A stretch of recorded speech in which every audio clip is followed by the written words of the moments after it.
the cello heart to sword dance. I'm going to break it down for you into a couple of different chunks. Starting with the first 4 measures, we have the bowing, pull, push, push, okay?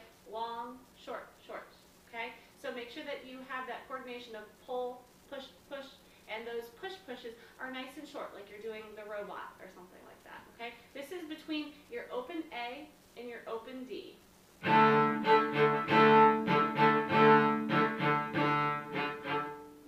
And you are going to play both strings at the same time. So what you're going to have to do before you start, find your balance between the 2 strings, start with your bow dug into the string, and then pull straight up.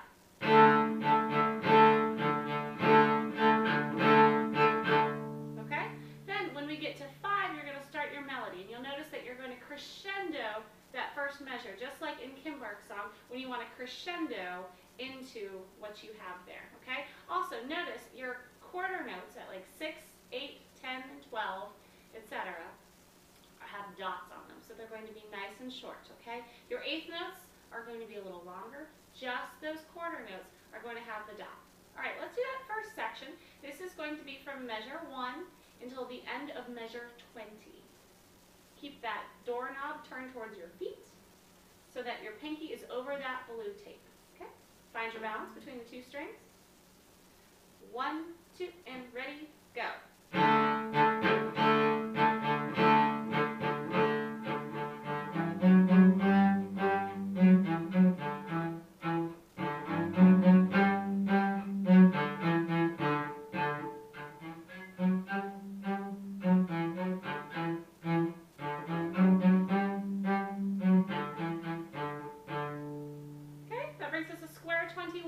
You will notice in your part you have an arrow drawn from your note into the rest. That means I want it to be long. These are not short, okay? This whole smooth section will take you all the way to square 37. Let's start right there at 21. 1, 2, ready, go. Rest, rest, lift set, rest, rest.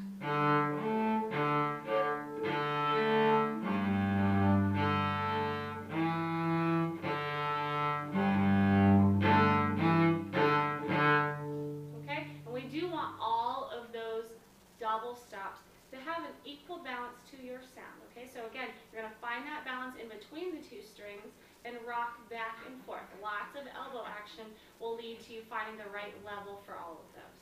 All right, now we're at square 37. Here you start a playful conversation between the upper strings and the lower strings, and you will notice now it is switched so that your 8th notes have the dots and your quarter notes do not. Now your quarter notes are the smooth ones, okay? It completely changes our sound, okay? It will be more like this.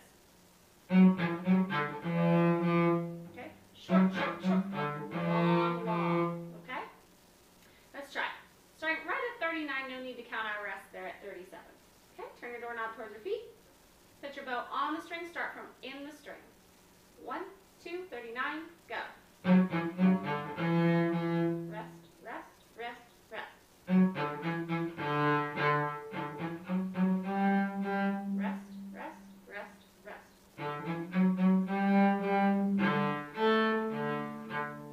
And rest in, and rest in, and rest in, and rest in, and rest in.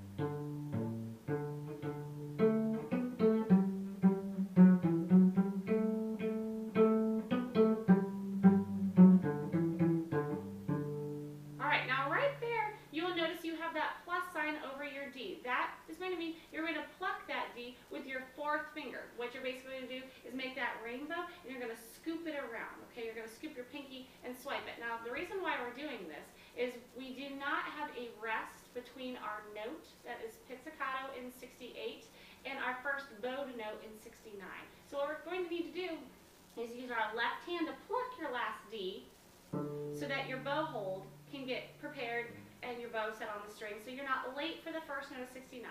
So basically, the first note of 68 is plucked with your right hand, the second is plucked with your left hand, and then you are bowing again with your right hand, okay? It's a coordination thing, so what I would do, I would slow it down and isolate those 2 measures. Right pluck, left pluck, bow, okay? right pluck, left pluck, go. Okay? Let's start right there at 68. Okay? 1, 2, ready, go.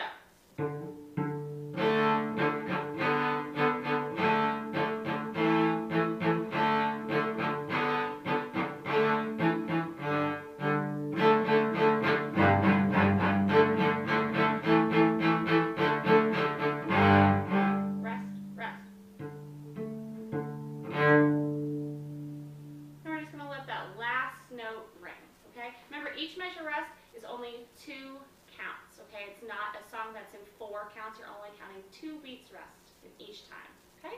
All right, hopefully this helps with your counting. Be very picky with your articulation when you have the staccato and when you don't. All right, thank you. See you in class.